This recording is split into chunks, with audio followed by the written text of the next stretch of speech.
Welcome to the H-Wood channel. I'm your host, the H-Wood. This is a H-Wood or Haywood conversation. Let's get into it.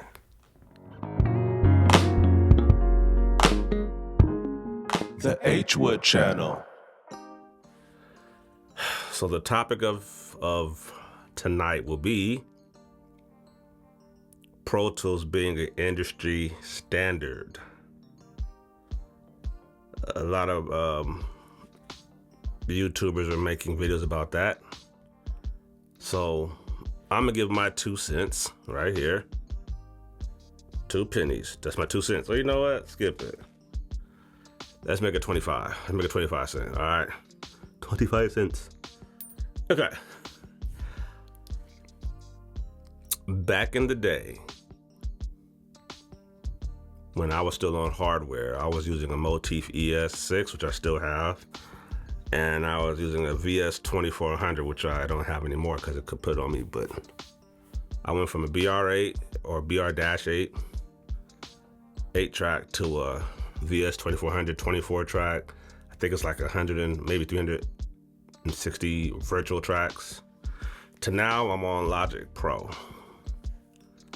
And back then, that was what you heard. You heard Pro Tools is the industry standard. You could use something else, but like, you got to get Pro Tools. That's what was said. I didn't get Logic until 2017, which means I got my Motif ES in 2004, all the way up until, well, I still have it now, but all the way up until 2017. I got Logic in 2017. I got me a computer and Logic in 2017, September of 2017, right? So Pro Tools is not the king anymore, because modern day, and see, now it's coming from me. Now I'm telling people who are trying to tell me you gotta do this because you gotta catch up with the times. Now those people telling me that, they stuck on Pro Tools and they're not catching up with the times. Now I'm telling you, this is from me to you now. Now you get to hear me tell you what you was telling me back in the day. Man, you gotta get a computer, you gotta get soft synths. This is how I feel about it. I'm a believer in you take what you have and make what you want, because I had to. It's not the gear 100%. It's the user behind the gear, right? That's why when something goes wrong, they'll say, "Oh, that's a pilot error," meaning it's an error in you. The equipment is just fine. You don't know how to navigate or do what you're trying to do. The tools make it easier for you to accomplish what you want to do. At this point, all the DAWs do the same thing. Some go about it differently than other ones. You gotta find your workflow, because it's really about workflow. You gotta find your workflow that's gonna complement what DAW is gonna complement your workflow, right? Because when you listen to songs, either through a stream now, I always, back then was, you listen to a song on the radio, or when you listen to a song that you get on iTunes, or I still buy my music, so yeah, iTunes or Apple Music or wherever you get the song from, it doesn't say what D.A.W.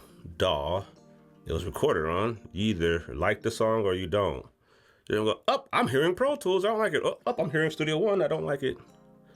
Well, I'm hearing Logic or Ableton." No, you're hearing the song. C chord progression or whatever sounds the same on all the DAWs. Either the song is jamming or it's not. What I will say though is, coming from hardware, I could push my signal harder until I found out, okay, the meters on software behave a little differently than on hardware. So it took me years of, okay, let me get the kick right, let me turn it down, turn up the monitor and see if it's hitting that way, because I'm gonna turn everything up anyway in the final stages. better mixing. So when you get a better blend and the plugins, it's just endless. I don't have the M4 Max. I'm still on Intel because it's a 2017. Well, I think mine came out in 2015. I got it in 2017. The computer, that is. So it works great to this day. All thing I have to do now is just when I get my next computer, I know how to get more storage on my internal storage, because I didn't know about that at that time.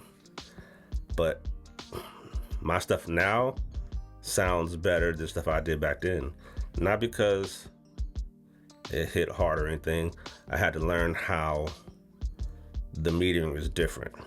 I could push a song on my VS and it's really hitting. And I tried to do the same thing back in the day. It's like, man, I'm already pushing that red, you know. My stuff hit harder on my hardware. I'm in the yellow. It's hitting hard. But you learn it's just a different thing. Once you find the sweet spot for whatever DAW you use, it sounds just as good. I think when I got Logic, the stock sounds didn't sound as good as the sounds of my Motif ES. They sound thin and brittle, but not anymore. Got to update. They redid some of the strings and all that. They don't sound cheap. And plus, you got to invest in your sounds too. I got Atmosphere. I got sounds that seem like they would be in a workstation keyboard. Industry standard. Reason why it doesn't really matter, but the reason why that could be bothersome, because people use that term to one-up you. Like, I use Logic. Somebody else who's a certified Pro Tools user, like, I'm certified. Like, what does that mean? And it's better than that. Well, so if I make a song that's hot, do you like it less because I made it on a DAW that you don't approve of? See, at the end of the day, can you make great music? Yes or no? Are you good at your craft? Yes or no? That's what it's really about. Skip all that, what DAW you're using to try to one-up, because it's really about trying to one-up somebody else. Yes, I got something better than you. Okay, cool, you got a better DAW than me, but your song isn't better than mine. So what is that? So at the end of the day, who wins? Use the DAW that speaks to you. That's where you get your best work. Your best work comes from you able to flesh out your ideas without having to be like, oh, okay, let me figure out how to do this and that. And for me, I'm a mix engineer. I'm a producer. I'm a recording artist. I graphic design. I wear a lot of hats, including this one right here, because I want my overhead to be low. So when people say you shouldn't mix your own stuff, they're expressing limitation, lack, because that's what they have. If you're a human being just like me, you have 2 ears just like I do. So why can't I mix my own stuff? What you do is you have knowledge. Well, I could obtain knowledge too, but I get it. You don't want people to do the same things that you do to now you no longer have a job. But it's a DIY world right now. I got a camera filming myself right here. I got a microphone right there. I got, computer and the speakers right there. I don't have to rely on anybody to make a product. And before, when I first started off, I had to wait on producers. I just started making beats, but my beats weren't good. Sonically and all that, they didn't sound like their stuff. As far as just a professional sound. It sounded kind of toyish at the beginning when I was using a Chord Trinity. And that was good, but I didn't know anything about mixing. I just like to layer. It was just, when you're beginning in 2001, that's when I began. So it's really about learning your craft, perfecting your craft of how you like to do things. Because not every producer is the same, not every mix engineer is the same, nor do we have to be. What we have to do is know how to use the tools for what we like to use the tools for, and that's really it. Somebody might be a master at tuning vocals. All right, man, you know all that stuff. Boom, you do that. Oh man, you make dope drum loops. Let me use you. Go ahead, but don't let nobody discourage you from doing things yourself. I mixed stuff myself for years, and I gotten better because I took the initiative to mix. And yes, I made some bad mixes because it's self-taught. It's learning how to listen to frequencies that jump out and how to cut those or tame them or to cut them down so they're not present in that sound. You hear a lot of advice back in the day, even now, and once you get to a certain level, you'll be like, that's not true, but I see what they mean. You gotta make small little movements. You know what? Make your big movements up or down. If it's negative 15 that you can cut at the max and boost, do it, learn how it feels like, then you can back off of it because now you know how far you can go on boosting or cutting. And when you're sweeping to hear harsh frequencies, and it's okay to cut, I'm gonna say this, it's okay to cut below 120 hertz with a kick drum or a bass. It's okay to cut some frequencies that you may not like. This is a taste game. How is your taste? I mean, I want some of that boominess in my kick. Let me cut 65 hertz. I don't like 120 to my ear, so I'll cut 120. I don't like 169, I'll cut that too. Don't like around 230, 250. Don't like around 900 hertz. Whoop. 1K. Whoop. 2.5K. Whoop. 45K. Whoop. I'll cut. But then the secret, everybody does it, so it don't matter. I have a plugin that does all that cutting, then put another plugin, another EQ plugin on the bottom of that. And you know what's really your friend, which I didn't do for a while. For some reason, I just kept using Bell. Got shelving EQ. Go to a certain point, maybe like 4K, and go up about, to taste. I'll go about 3 or 4 dB. It just smooths out the top end. For me, I don't like super bright music. If it's mixed bright, I'm like, And then I do the same thing. I'll cut some of the low frequencies and stuff I don't like.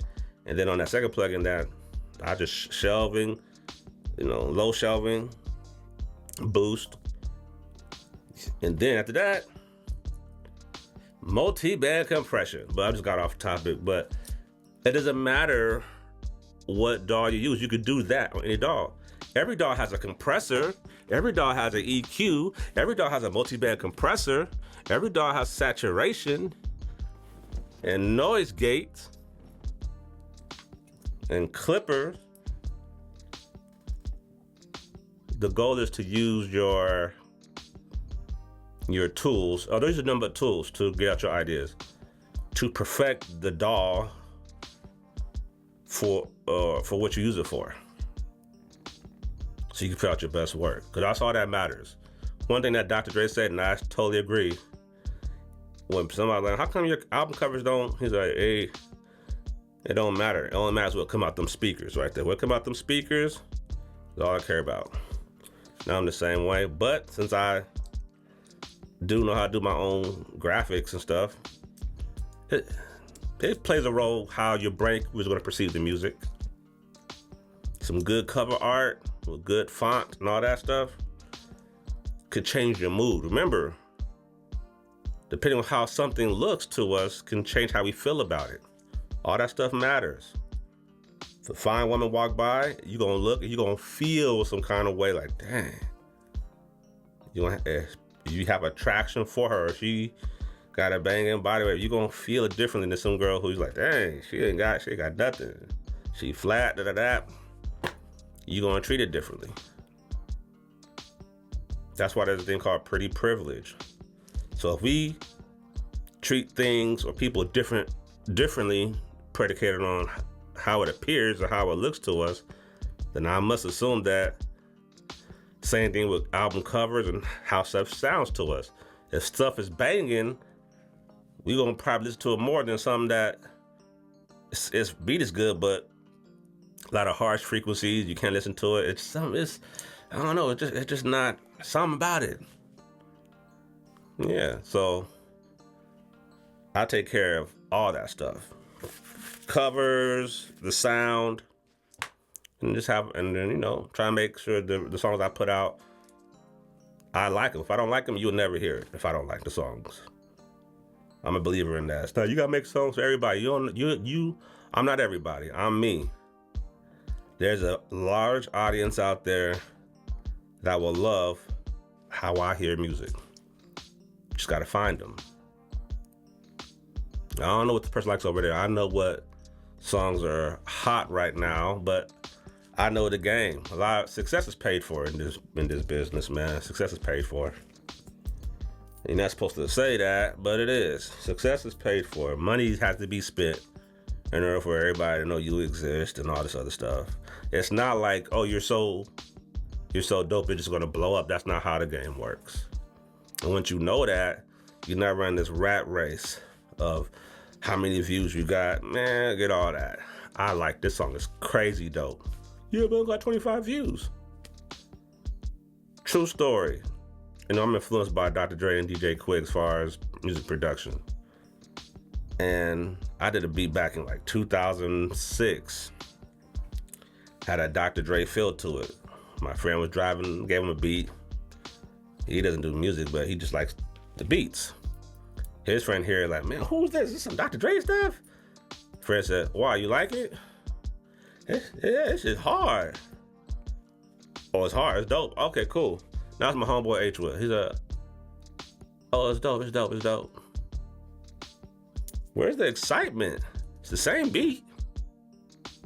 But I'm not who you're familiar with, so now you feel differently about the beat. It's the same beat though. It's like